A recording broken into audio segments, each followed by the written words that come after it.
Assalomu alaykum aziz tomoshabinlar, kanalimizga xush kelibsiz. Bugun sizlar bilan nafaqa to'g'risidagi ayrim savollarga javoblar berib o'tamiz.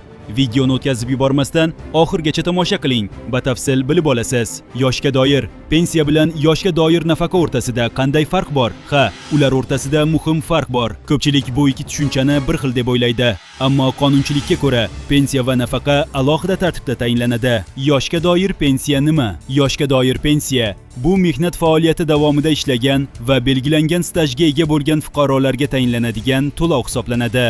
Qonunchilikka muvofiq, yoshga doir pensiya olish uchun fuqaro kamida 7 yil ish stajiga ega bo'lishi kerak. Pensiya yoshi erkaklar uchun 60 yosh, ayollar uchun 55 yosh. Agar shaxs ushbu yoshga yetgan va yetarli ish staji bo'lsa, unga yoshga doir pensiya tayinlanadi. Yoshga doir nafaqa nima?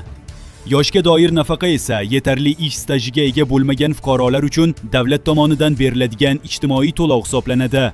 Ya'ni agar fuqaroning ish staji 7 yildan kam bo'lsa, u pensiya emas, balki yoshga doir nafaqa olishi mumkin. Nafaqa yoshi erkaklar uchun 65 yosh, ayollar uchun 60 yosh.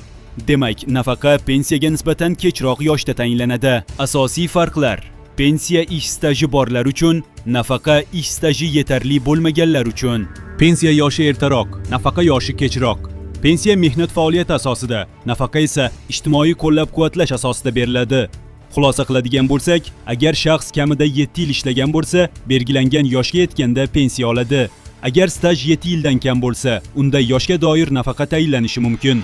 Hurmatli tomoshabinlar, bu kabi yangiliklardan xabardor bo'lib turish uchun kanalimizga obuna bo'ling va videoni yaqinlaringizga ulashni unutmang. Keyingi videolarda ko'rishguncha